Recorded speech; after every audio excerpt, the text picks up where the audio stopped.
Hello students. आप सबका PT का रिजल्ट बहुत जल्दी आने वाला है और पीटी के रिजल्ट के आते ही बच्चों में मेंस को लेकर एक जंग स्टार्ट हो जाएगी और उस जंग में जो सबसे बड़ा विजयी होना है वो है एसए के पेपर में होना, क्योंकि एसए ऑप्शनल की जगह पे आया है। 300 नंबर का है और सबसे अच्छी बात है कि आप यदि 68 को देखें, 69 को देखें तो मार्क्स बहुत अच्छे आए हैं। 69 में तो मार्क्स 210 तक चला गया। इसका मतलब यदि आपको रैंक लाना है एग्जाम में तो एसए में विजय हासिल करनी ही होगी, उसमें एक्स्ट्रा ऑर्डिनरी मार्क्स लाना ही होगा। लेकिन उस पेपर में सबसे ज्यादा जो बच्चे प्रॉब्लम फेस करते हैं वो ये फेस करते हैं और कहते भी हैं कि सर जो फिलोसफिकल क्वेश्चन है, जो दार्शनिक क्वेश्चन है और खासकर जो मुहावरों का क्वेश्चन है, जो मुहावरा दिया जाता है, लोकोक्ति दी जाती है, वो समझना और उसको लिखना बहुत मुश्किल टास्क है। और मैं बता दूं, हमारे यहाँ सारे बच्चे जब 100 क्वेश्चन प्रैक्टिस करते हैं मुहावरे पे तो एकदम धड़ाधड़ लिखते हैं। तो आज की क्लास में मैं सबसे पहले जो पिछले 3 साल में 68, 69 एंड 70 इन तीनों साल में जो पेपर आया है, पहले मैं उसका अर्थ समझाने की आज कोशिश करता हूं और उसके बाद मैं कुछ और मुहावरों का अर्थ आपको अगले वीडियो में लेके आऊंगा। उसके बाद मैं एक मुहावरा उठाऊंगा और उसको पूरा एक्सप्लेन करूंगा, फिर एक फिलोसफिकल क्वेश्चन लूंगा, उसको एक्सप्लेन करूंगा और ऐसे ऐसे आपके सामने मैं बहुत सारी वीडियो को लेके आऊंगा। तो आइए शुरू होते हैं और देखते हैं 70th का यदि बीपीएससी का पेपर देखिए तो उसमें आपको क्या दिखेगा। उसमें दिखेगा 4 क्वेश्चन, ये सेक्शन थर्ड में आता है और सेक्शन थर्ड में देखिए क्वेश्चन, बनले के सब साथी बिगड़ले के केहू नहीं। ये एक पहला क्वेश्चन था, हम लोग समझेंगे। फिर दूसरा क्वेश्चन था जियते माछी नहीं घोटाई। तीसरा क्वेश्चन था बापक नाम साग पात अब बेटक नाम परोर। और तीसरा कहता है जैसन बोअब वैसन कटब। तो ये 4 थे और इसमें से एक ऐसे चुनना था और आपको लिखना था। और जैसा मैंने पहले भी बताया 70th में हम लोगों ने जो पहला है 9th number, 11th number and 12th number already class में किया हुआ था। तो आइए एक एक करके हम लोग मीनिंग समझते हैं। बट उससे पहले मैं बता देता हूं कि जैसे ही छठ पूजा खत्म होगी 30 तारीख से पूरा मेंस का बैच स्टार्ट होगा। अलग अलग सब्जेक्ट अलग अलग टीचर द्वारा पढ़ाया जाएगा। तो आइए पहला क्वेश्चन देखते हैं। पहला क्वेश्चन क्या कह रहा है? पहला क्वेश्चन है बनले के साथी सब केहू बिगड़ले के केहू नहीं। इस क्वेश्चन का अर्थ क्या है मैं आपको पहले ही बता देना चाहता हूं। जो मुहावरा क्वेश्चन होता है, जो फिलोसफिकल क्वेश्चन होता है, इन दोनों की सबसे बड़ी समस्या ये है कि जो क्वेश्चन सामने दिख रहा है वो जो उसका अर्थ है और जो क्वेश्चन पूछा जा रहा है और जो हमें लिखना है उसके बियॉन्ड जाके लिखना होगा। हमें जो उसके अंदर का हिडन मीनिंग है, जो छुपा हुआ मीनिंग है, उसको खोजना है और फिर लिखना। तो यदि आप उसका मतलब नहीं समझ पाएंगे तो आप उसका आंसर नहीं लिख। तो आइए मैं सबका एक बार अर्थ समझाने की कोशिश करता हूं। तो जो ये पहला क्वेश्चन कह रहा है कि बनले के सब साथी बिगड़ले के केहू नहीं। तो जब बनले की हम बात करते हैं, जब हम बनले की बात करते हैं तो बनले का मतलब क्या? ठीक है, तो कह रहा है बनले के सब साथी, इन दोनों को कनेक्ट करना है। और कह रहा है बिगड़ले के केहू नहीं, तो ये चारों वर्ड को हमें जोड़ना है। तो बनले, बनले का मतलब क्या? सफलता। बनले का मतलब जब आप सक्सेस पा चुके हो, जब आपका रिजल्ट आ चुका हो, जब आपके पास खूब धन हो, जब आप बहुत सक्सेसफुल आदमी हो, जब आपको सब कोई जानता हो, आप जो काम कर रहे हैं वो सही हो रहा है, पूरी दुनिया आपको जानती है, तो कह रहा है बनले। बनले मतलब जब आप एक सफल इंसान हैं, जब आपका क्या है, जो भी कर रहे हैं वो हो रहा है। तो कहा बनले के सब साथी, मतलब जब आपका अच्छा समय है, जब आपका अच्छा समय है, इसका मतलब जब आप सफल हो रहे हैं तो आपके साथ सब लोग होंगे। लेकिन कह रहा है बिगड़ले के केहू नहीं। तो क्या कह रहा है? लेकिन बिगड़ ले मतलब जब आपका बुरा समय आएगा, जब आप क्राइसिस में होंगे, जब आप पे डेट होगा, जब आप पे उधारी होगी, जब आप बार-बार असफल होंगे, कह रहा है आपके साथ कोई खड़ा नहीं होगा। तो क्वेश्चन यही कह रहा है, सफलता में सब साथ, असफलता में कोई नहीं। हमारा क्वेश्चन यही कह रहा है और इसी के हमें अलग-अलग डायमेंशन को खोलना है, बताना है। एक स्टूडेंट के लाइफ को ही देख लीजिए, जब आपका रिजल्ट नहीं आ रहा होता है, लगातार आप पीटी मेंस 3-4 बार फेल हो जाते हैं, नहीं सक्सेस मिलती है, तो आपके साथ कोई नहीं होता। माँ-बाप भी आपको गाली देते हैं, दोस्त, पूरे रिलेटिव, गाँव, समाज सब दुत्कार रहा होता है। लेकिन जिस दिन रिजल्ट आ जाता है, सब कोई आपको अपना कहने लगता है, सब कोई आपको प्यार करने लगता है, लेकिन क्राइसिस में आपके साथ कोई नहीं होता। वैसे ही समाज, वैसे ही देश, तो आप ये अलग-अलग कॉन्टेक्स्ट में अलग-अलग डायमेंशन को ओपन करेंगे और इसके आंसर को लिखेंगे। आइए दूसरे क्वेश्चन के मीनिंग को देखते हैं। दूसरा क्वेश्चन कह रहा है, जियते माछी नहीं घोटाई। तो कह रहा है जियते, तो यहाँ क्वेश्चन है जियते माछी नहीं घोटाई का मतलब क्या? जियते माछी मतलब जीवित मछली। जीवित मछली, कोई मछली मार खाता भी है तो मछली मार के खाता है, लेकिन आपको जिंदा मछली दे दे, बोले इसको खा जाओ, घोट जाओ, घोटाएगा क्या आपका? तो कह रहा था जियते माछी नहीं घोटाई का मतलब है कि जिंदा मछली आप घोट नहीं सकते हैं। ये तो सामने दिख रहा है, लेकिन क्या क्वेश्चन जिंदा मछली और घोटने की बात है? नहीं, क्वेश्चन ये नहीं है, क्वेश्चन उसके बियॉन्ड है। तो कह रहा है जियते माछी, इसका मतलब कोई समस्या आपके सामने है, कोई अन्याय आपके सामने हो रहा है, आप जनरली, कोई यदि वो व्यक्ति पुरुषार्थी होगा, कोई व्यक्ति यदि सामान्य इंसान है, तो उस देखता है यदि उसके सामने कोई अन्याय हो रहा है, तो वो अपनी आँखें मूंद नहीं पाता है, ठीक है? तो इसीलिए कह रहा है, जियते माछी नहीं घोटाई, जिंदा मछली आपके सामने नहीं घोटाएगा। आपके सामने यदि कोई जीवित व्यक्ति के साथ कुछ भी गलत हो रहा है या जीवित कोई भी आप देखते हैं, चाहे वो पशु हो, चाहे व्यक्ति हो, कह रहा है उसके साथ अन्याय हो रहा होगा, चाहे पर्सनल लाइफ में, वर्क प्लेस में, देश में, तो हम देखते हैं क्या, आप उसको इग्नोर नहीं कर सकते हैं। वो आप जीवित हैं, आप एक मनुष्य हैं, तो आप ज़रूर कोशिश कीजिएगा कि उस व्यक्ति को न्याय मिले, उसको एक सपोर्ट मिले और यही बातें हम लोगों को अलग-अलग डायमेंशन में बताना है। तो ओवरऑल क्वेश्चन है, अन्याय को अनदेखा करना बहुत कठिन होता है, चाहे पर्सनल लाइफ में हो, ठीक है? या आप कहीं काम करते हैं, वहाँ देखते हैं कि कोई गलती हो रही है, जिसकी वजह से कंपनी को बहुत नुकसान हो सकता है या पूरे वर्क प्लेस को बहुत नुकसान होता है, तो आप वहाँ पे क्या करते हैं? इंटरवीन करते हैं। ऐसे ही देश के मामलों में है और उसी के लिए देखते हैं अलग-अलग कानून अलग-अलग जगहों पे बनी होती है। तो आपको ये क्वेश्चन समझाना है किसको? एग्जामिनर को, अलग-अलग डायमेंशन को ओपन करके। तीसरा देखते हैं, बापक नाम साग पात अबेटक नाम परोर। का मतलब कह रहा है बापक, बापक नाम साग पात, बेटक नाम परोर।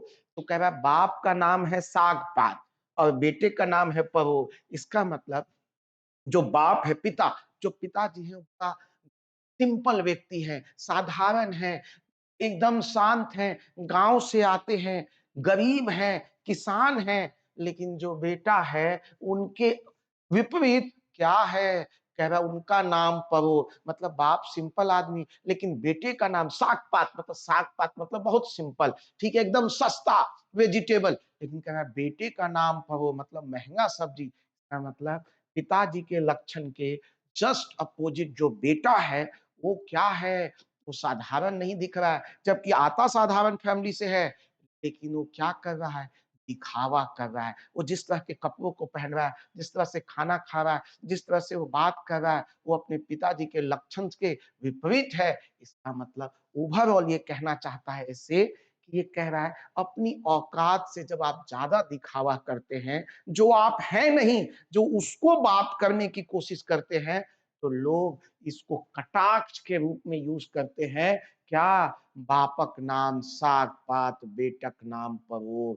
ठीक है, आप बहुत सारे देखिएगा आम बोलचाल के भाषा में लोग ये भी करते हैं कि माई मरी कहाँ? अंधेरे में, बेटे का नाम लालटेन। ये क्या है? कटाक्ष है। ठीक है, तो ये भी ऐसे कटाक्ष कह रहा है, बट ओवरऑल क्वेश्चन कह रहा है औकात से ज्यादा दिखावा करता है तो व्यक्ति इस तरह के कटाक्ष को करता है। ठीक है, आइए आगे बढ़ते हैं। फिर चौथा क्वेश्चन कह रहा है जैसन बोअब वैसन कटब। बहुत आसान क्वेश्चन था कि जैसा आप कर्म करेंगे, जैसा बोओगे, यदि आप क्या है अनाज बोएंगे तो अनाज मिलेगा, गेहूं बोएंगे तो गेहूं मिलेगा, चावल बोएंगे यदि बबूल रोपेंगे तो बबूल मिलेगा जिसमें कांटे होंगे। कह रहा है जैसा कर्म करेंगे वैसा फल मिलेगा। कर्म अच्छा होगा तो भगवान राम की तरह पूजा जाएगा, कर्म खराब होगा रावण की तरह आप यदि किसी महिला का अपहरण करेंगे तो क्या होगा? आपका साम्राज्य भी विनाश में हो जाएगा और आप पूरे इतिहास में गलत नाम से भी बुलाए जाएंगे। कह रहा है जैसा कर्म करेंगे ऐसा। तो ये क्वेश्चन था। इसी के अलग अलग डायमेंशन में आपको अपना आंसर लिखना है। 30 अक्टूबर को, जो कि जस्ट छठ के 2 दिन बाद है, नया बैच स्टार्ट होगा। आप सब तब तक रिजल्ट भी आ चुका होगा, आप आराम से देख सकते हैं। आइए अब 69 का पेपर देखते हैं, मुहावरा में क्या क्या आया है। ठीक है, तो देखिए, बिन समाज के बोली हो सकेला का, बिन बोली के समाज हो सकेला का, धोबिया कुकुर न घर के न घाट के, आगू नात न पाछू पगहा, बिना छान के कूदे गधा, अनेर धुनेर के राम रखवार। ये चारों में से कोई एक ऐसे आपको लिखना है। आइए देखते हैं। टेस्ट सीरीज ऑलरेडी चल रहा है। ठीक है, अभी तक 2 टेस्ट हो चुका है। आप जब दीपावली के बाद आएंगे तो आप आराम से टेस्ट सीरीज को ज्वाइन कर सकते हैं। तब तक आपका टेस्ट भी, तब तक आपका रिजल्ट आ जाएगा। टोटल 25 टेस्ट हैं। तो आइए, क्वेश्चन कह रहा है बिन समाज के बोली। तो ये क्वेश्चन समझाने की, हमको समझाना है एग्जामिनर को कि जहां समाज होगा वहां एक बोली होगी, और कहा रहा है जहां बोली होगी वहां समाज। तो कह रहा है क्वेश्चन कि विदाउट समाज बोली नहीं हो सकती, और विदाउट बोली समाज नहीं हो सकता। ये दोनों का हमको क्या दिखाना है? रिलेशन दिखाना है, दोनों का संबंध दिखाना है कि समाज होगा तो एक बोली होगी, और बोली होगा तो समाज डेवलप होगा। इन दोनों का संबंध हमको ना है। देखिएगा, जैसे तो क्या बिन समाज के बोली। देखिएगा, अलग अलग समाज में हम जब बोलते भी हैं, जैसे बिहार एक पूरे समाज को लें तो देखिए यहाँ का जो बोली है वो एक अलग तरीके की है। फिर कह रहा है यही बोली ने क्या किया? बोली से बोले तो क्या हुआ? एक दूसरे से जुड़े, एक दूसरे से जुड़े तो क्या हो गया? समाज बन। वो कह रहा है दोनों चीज क्या है? एक दूसरे के पूरक है। समाज के बिना बोली नहीं हो सकती, और बोली के बिना समाज नहीं हो सकता। ये दोनों एक दूसरे के पूरक हैं। इसी का अर्थ हमको अलग अलग डायमेंशन में समझाना। ठीक है, क्वेश्चन यही कह रहा है, समाज से बोली और बोली से। आगे बढ़ते हैं। क्वेश्चन कह रहा है धोबिया कुकुर, ना घर के ना घाट के। तो ये क्वेश्चन ये कहना चाह रहा है कि जो धोबिया कुकुर, धोबी का जो कुत्ता है, ना घर का होता है और ना घाट का होता है। तो ये एक खास बात कह रहा है कि धोबिया कुत्ता, इसका मतलब जो व्यक्ति क्या है, दो जगह अपनी लॉयल्टी रखते हैं, एक के प्रति ईमानदार नहीं होते, जो दो नावों पे सवार होते हैं, जो दो गोल लेके चलते हैं, जो एक बार में सब करना चाहते हैं, वो कुछ नहीं कर पाते हैं। ना वो घर के होते हैं, मतलब जहां वो बिलोंग करते हैं, और ना घाट मतलब प्रोफेशन। जो धोबी समाज है उनका प्रोफेशन कहाँ होता है? घाट पे, वहीं पे कपड़े साफ करते हैं, धोते हैं। तो कह रहा है धोबिया कुकुर, ना घर के ना घाट के। तो कह रहा है जो जो व्यक्ति, जो समाज, ठीक है, एक गोल पे या एक जगह लॉयल्टी नहीं रखता है, वो क्या होता है? ना घर का होता है ना घाट का होता है। इसमें एग्जाम्पल आप ले सकते हैं। देखिएगा, जो पार्टी क्या हैं, किसी के साथ भी अलायंस कर लेती है। एग्ज़ाम्पल आप शिवसेना का ले लीजिए। शिवसेना क्या की, पहले बीजेपी के साथ थी, लेकिन सत्ता के लालच में क्या करती है, वो एनसीपीएन कांग्रेस के साथ सरकार बना लेती है। 2.5 साल बाद सरकार गिर जाती है और फिर आप क्या देखते हैं, शिवसेना अपनी पार्टी से भी हाथ धो देता है और जो इतना जनमत उसके साथ होता है, उससे भी हाथ धो देता है। खुदी का कुत्ता, ना घर का ना घाट के। जहाँ एक जगह लॉयल्टी नहीं है, वैसे ही अभी बिहार में आम चुनाव चल रहा है, वहाँ आप देख सकते हैं जब उनको सीट मतलब टिकट नहीं मिलती है, तो क्या देखते हैं, वो व्यक्ति दूसरे पार्टी में जाता है, वहाँ भी टिकट नहीं मिलता है, तो पहली पार्टी ऑलरेडी छोड़ चुका होता है और नई पार्टी में टिकट नहीं मिलता है, तो इज़्ज़त भी तुरंत नहीं मिलती है। तो ना वो इस पार्टी का रहता है, ना वो इस है। आप इस एग्जाम्पल से इजीली पुट कर सकते हैं। फिर कह रहा है, आगु नाथ न पाछू पगहा, बिना छान के घूते। आगु नाथ, आगु नाथ का मतलब क्या है, नाथ, जानवर का क्या होता है, नाथ होता है। तो आगे नाथ, नाथ किस पे होता है, कंट्रोल करने के लिए। पाछू पगहा, इसका मतलब जो पगहा, जो क्या होता है, रस्सी, जैसे गाय को या भैंस को किसी को कंट्रोल करते हैं। कह रहा है छान, छानते हैं, गाय को जब दूहते हैं तो छानते हैं, ताकि उसके पैर के मूवमेंट को कंट्रोल कर सके और आराम से गाय को दूहा जाए। तो कह रहा है ये तीनों चीज़ किस चीज़ की बात कर रही है?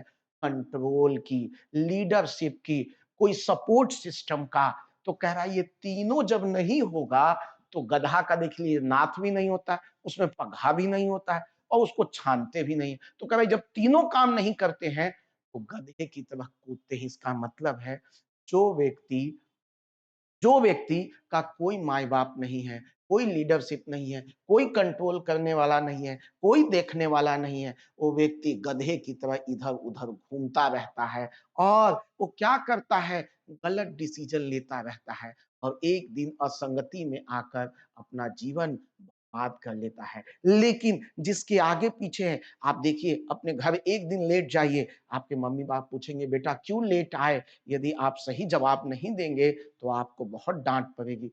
आप अगले दिन ठीक हो जाएँगे और सही समय पे जाएँगे। इसका मतलब आपका नाथ पगहा मतलब माँ-बाप के रूप में कोई लीडर है, जो आपको कंट्रोल कर सकता है, जो आपकी गलती पे आपको बता सकता है। लेकिन गधे के जो एग्ज़ाम्पल लिया है, तो कह रहा है ना आगे उसके कोई है, ना पीछे कोई है, ना छानने वाला। तो जो व्यक्ति किसी लीडरशिप को नहीं मानता, जो डिसिप्लिन नहीं है, जो क्या करता है अपने whims एंड फैंसीज़ पे डिसीज़न लेता है, वो व्यक्ति गधे की तरह एक जगह कूदता रह जाता है और जीवन में कुछ नहीं कर। आप मतलब बिना सोचे-समझे काम करने वाला व्यक्ति गलत गलत स्टेप लेता है, मूर्खतापूर्ण स्टेप लेता है। आप ये क्वेश्चन इसकी बात कर, आगे बढ़ते हैं। अनेर धुनेर के राम रखवार, तो कह रहा है अनेर धुनेर, इसका मतलब है कि जब आप अनेर धुनेर मतलब मेरा व्यक्ति का जब समय खराब है मेरा, मैं जो काम कर रहा हूं गलत हो जा रहा है, मैं जो एग्जाम दे रहा हूं पास नहीं हो पा रहा हूं, मैं जो काम करता हूं वो गलत ही हो जाता है, मैं बहुत क्राइसिस में हूं, मैं हेल्पलेस हूं। तो कहता है जहां जब जिसका कोई नहीं, उसका कौन है? ईश्वर है, भगवान है, अल्लाह है, जीसस है। तो कह रहा है ये सब मतलब कह रहा है कि जब आप मुसीबत में हैं और जब आपको लगता है कि आपका कोई नहीं है, तो कहता है नहीं, आपके साथ खड़ा है कौन? ईश्वर, एक ऐसी शक्ति अलौकिक है जो यूनिवर्सल है। तो कहता है आप होप मत छोड़ो, मुसीबत चाहे जितनी बड़ा हो, आप होप ना छोड़ो। आपके साथ खड़ा कौन है? भगवान है और वो आपको क्या करेंगे? रास्ता दिखाएँगे। हर वो घनघोर अंधेरी रात के बाद प्रकाश ज़रूर आता है। तो जो प्रकाश की बात है, वही भगवान की बात कर रहा है। क्लियर है? तो आप इसका जिसका कोई नहीं, उसका ईश्वर है, यही इस क्वेश्चन का। चलिए, आगे बढ़ते हैं और देखते हैं। तो 25 टेस्ट का ऑलरेडी टेस्ट चल रहा है। हर चौथे दिन पे टेस्ट होगा अब, जैसे ही छठ खत्म हो जाएगा, अब आराम से आप एग्ज़ाम को दे सकते हैं। आइए मूव करते हैं, क्या कह रहा है? क्या कह रहा है?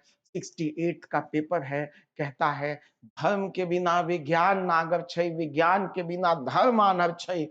पानी में मछरिया, नौ-नौ कुटिया बखरा, अगला खेती आगे आगे, पिछला खेती भागे जागे, मूस मुटइये लोढ़ा होइये, ना हाथी ना घोड़ा होइये।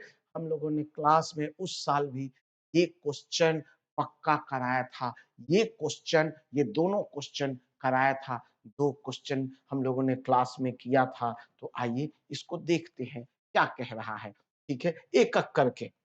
तो कह रहा है, मैं फिर से बताया, 30 अक्टूबर से बैच स्टार्ट हो रही है, both online, offline, Hindi and English medium के सेपरेट बैच होंगे। तो आइए क्वेश्चन क्या कह रहा है? कह रहा है, धर्म के बिना विज्ञान नागर छय, विज्ञान के बिना धर्म अनर छय। इसका मतलब वो संबंध, जैसे भी पिछला क्वेश्चन था, क्या था? समाज के बिना बोली, बोली के बिना समाज। सेम क्वेश्चन है। धर्म के बिना विज्ञान नहीं और विज्ञान के बिना धर्म नहीं। यदि धर्म से विज्ञान को हटा लीजिए तो क्या हो जाएगा? आडंबर दिखेगा, चारों तरफ रिचुअल्स दिखेंगे, चारों तरफ क्या होगा? लोग बलिदान की बात कर रहे होंगे, वो सैक्रिफाइस दे रहे होंगे, वहां कोई साइंटिफिक टेम्परामेंट नहीं होगा और चारों तरफ भूत प्रेत इन्हीं की कहानियां चल रही होंगी। और धर्म, धर्म से यदि विज्ञान को हटा लें तो धर्म अंधा हो जाएगा, धर्म पाखंड बन जाएगा, आडंबर बन जाएगा। वैसे ही कहता है, विज्ञान से धर्म हटा लीजिए तो क्या होगा? विज्ञान से यदि एथिक्स मोरालिटी हटा लीजिए, धर्म हटा लीजिए तो क्या होगा? हर कोई न्यूक्लियर बॉम्ब को यूज कर रहा होगा। क्या होगा? प्राइवेसी, यदि विज्ञान से यदि आप एथिक्स को हटा लीजिए तो हर टेक्नोलॉजी का मिसयूज हो रहा होगा। आपके पूछे आपसे सारा इंफॉर्मेशन कलेक्ट कर रहा होगा। आपके सारे वीडियोस, आपके फोटोज को आपके पूछे बिना देखिएगा, हर जगह क्या कहता है? टर्म्स एंड कंडीशन आपसे टिक करवाता है, मतलब आपसे पूछा जा रहा है। अलग बात है आप पढ़ते नहीं है। ये क्वेश्चन दोनों को जोड़ना है, संबंध। धर्म से विज्ञान हटा लें तो क्या होगा? विज्ञान से धर्म हटा ले तो यही हमारा क्वेश्चन है। आगे बढ़ते हैं। पानी में मछरिया, नौ-नौ कुटिया बकरा। तो ये क्वेश्चन बड़ा ही इंटरेस्टिंग कह रहा है। पानी में मछरिया, मतलब अभी मछली कहाँ है? पानी में ही है। लेकिन नौ-नौ कुटिया, जो उसको पकड़ने वाले हैं, जो लोग गए हैं, वो पहले से ही प्लानिंग कर रहे हैं। अभी पकड़े नहीं हैं, मछली पकड़ में नहीं आई है, लेकिन पहले से ही प्लानिंग चल रही है, सेलिब्रेशन चल रहा है। आहाहा! मछली पानी में है, जब मारेंगे खाने में बड़ा मजा आए, लेकिन आपने तो एक्शन लिया ही नहीं। इसका मतलब ये क्वेश्चन जो है वो सिर्फ प्लानिंग की बात करता है, विदाउट विदाउट एक्शन। ये प्लानिंग की बात कर रहा है। सब लोग क्या कर रहे हैं? जैसे हम यूपीएससी, बीपीएससी का एग्जाम देने जाते हैं, नया बच्चा जब आता है, तो पहले ही दिन गाँव से पूरा ढोल पिटारा निकल के दिखता है, अब तो हम आईएएस बन गए, अब तो हम एसडीएम बन गए, डीएसपी बन गए। एक्शन, अभी पूरा प्रिपरेशन का प्रोसेस भी स्टार्ट नहीं हुआ, लेकिन गाँव में कहा भेज दिए हैं दिल्ली, भेज दिए हैं पटना, अब तो एसडीएम। सपने देख रहे हैं, लेकिन सपनों के लिए काम नहीं कर रहे हैं। यही हमारा क्वेश्चन है और यही हमें देखना है कि रेदर देन हम काम करने के बजाय हम क्या कर रहे हैं? उस मछली के लिए लड़ रहे हैं जो मछली अभी आई भी नहीं। ठीक है? मतलब विदाउट एनी वर्क हम सपने देखने की बात कर रहे हैं। यही हमारा क्वेश्चन है। ठीक है? आगे बढ़ते हैं। अगिला खेती आगे आगे, पछिला खेती भागे जागे। ये खेती के बारे में बात कर रहा है कि जो किसान पहले मौन जैसे ही बरसात आने होती है, पहले से जो खेत को सजा के रखता है, खेत को पूरा बो मतलब खेत के अंदर जो प्लॉइंग होती है वो सब करके रखता है, राइट टाइप पे मानसून आती है, खेती हो जाती है और उसका फसल सही समय पे निकलता है। लेकिन जो किसान थोड़ा देरी कर देता है, वो व्यक्ति लेज़ी है और वो अपने खेत को सजा के नहीं रखता, प्लॉ नहीं करके रखता। जब मानसून आता है तब वो जागता है, तो उसकी खेती जब वो करता है तो देर हो जाती है और जब देर होती है तो क्या होता है, जो उसको हार्वेस्ट चाहिए, जो उसको आउटपुट चाहिए, वो आउटपुट नहीं मिल पाती है। इसका मतलब जो व्यक्ति अपना कार्य सही समय से करता है, पहले से तैयार होता है, ऐसे भी जैसे कहते हैं जो सुबह व्यक्ति सबसे पहले उठता है, अपना कार्य करता है, वो बाकी व्यक्ति के कंपैरिजन में 3 से 4 घंटा पहले चल रहा होता है। अर्थात इसको क्वेश्चन का मतलब है जो पहले कार्य करता है, जो पहले से तैयार होता है, वो हमेशा आगे बढ़ता है। जो देर होता है, जो लेट होता है, जो लेज़ी होता है, जो लाचार है, जो देर से ये काम कर रहा है, उसकी सक्सेस वो क्या करता है, उसको पकड़ने की कोशिश करता है, पकड़ नहीं पाता है, उसको रिज़ल्ट, आउटकम नहीं मिल पाता है। लाइए लास्ट क्वेश्चन बड़ा ही इंटरेस्टिंग क्वेश्चन है 68 का। आया था तो मजा आ गया था। मूस मोटई है लोढ़ा होई है, ना हाथी ना घोड़ा होई है। तो इसका जो सामने अर्थ है, कह रहा है मूस को कितना भी पौष्टिक आहार खिला लो, वो ज्यादा से ज्यादा बड़ा कितना होगा, तो लोढ़े इतना। लोढ़ा मतलब जिसपे सिलवट पे आप मसाला पीसते हैं, मतलब चूहा यदि कितना भी पौष्टिक आहार खा लेगा तो कितना बड़ा होगा, इतना से वो इतना बड़ा हो जाएगा। ना कि वो हाथी इतना विशालकाय और घोड़ा इतना तेज दौड़ने लगेगा। का मतलब हम किस बात पे कर रहे हैं? हम कटाक्ष दे रहे हैं क्या कि हर जीव जंतु व्यक्ति का अपना प्राकृतिक सीमा है, हर का एक सीमित दायरा है जिसमें वो बढ़ सकता है, काम कर सकता है। वो किसकी बात कर रहा है? दायरे की। वो किसकी बात कर रहा है? आम जागरूकता की। एक आम व्यक्ति बिहार में बैठा भी सोच रहा है कि उसे कल उसैन बोल्ट बन जाएगा, तो क्या वो उसैन बोल्ट बन जाएगा? नहीं। इसका मतलब हर व्यक्ति, हर जीव जंतु को अपनी शक्ति का एहसास होना चाहिए, अपने बारे में जागरूकता होनी चाहिए कि उसका स्ट्रेंथ क्या है, वीकनेस क्या है। और कह रहा है किसी कार्य को करने से पहले अपने स्ट्रेंथ एंड वीकनेस को पहचानो, तभी तुम गोल को प्राप्त कर सकते हो। इस चूहे की तरह नहीं। यदि चूहा सोच ले कि मैं हाथी बन जाऊंगा, लेकिन क्या चूहा कितना भी खा ले वो हाथी बन सकता है? क्या चूहा सोच ले कि वो घोड़े इतना तेज दौड़ेगा, चाहे वो कितना भी खा ले, क्या वो घोड़े इतना तेज दौड़ेगा? नहीं। तो कहता है हर व्यक्ति को अपनी स्ट्रेंथ एंड वीकनेस को पहचान कर ही गोल को सेट करना चाहिए और एक सीमित दायरे के अंदर अपनी स्ट्रेंथ एंड वीकनेस को देखते हुए कार्य करना चाहिए। ना कि हर कोई कोटा जा रहा है, हर कोई दिल्ली जा रहा है। अरे भाई देखो आपकी कैपेबिलिटी कहाँ तक है, क्या स्ट्रेंथ है, क्या वीकनेस, एंड अकॉर्डिंगली आप स्टेप लो। आप भेड़िया धसान मत करो, जो दूसरा कर रहा है उसी को इमिटेट मत करो, अपनी स्ट्रेंथ एंड वीकनेस को पहचानो। यही एक क्वेश्चन क्लियर है? तो माय डियर स्टूडेंट, मैं ऐसे ही वीडियो और आपको बनाता रहूंगा। अगली वीडियो में भी मैं ऐसे ही 10 मुहावरों का क्या करूंगा, एक्सप्लेन करूंगा अर्थ क्या है, और फिर एक क्वेश्चन भी आपके सामने लेके आऊंगा। आपको कैसा लगा प्लीज कमेंट करिएगा। जितना आप कमेंट करिएगा मुझे अच्छा लगेगा, और जो कुछ सुधार की भी होगी बात, तो मैं जरूर अपने में सुधार लाऊंगा। ठीक है? Thank you and happy Diwali to all of you. भगवान आपको काफी खुशी रखे, सुखी रखे, और इसको पढ़ने के साथ-साथ सेलिब्रेट भी कीजिए। All the best. मिलते हैं नेक्स्ट वीडियो।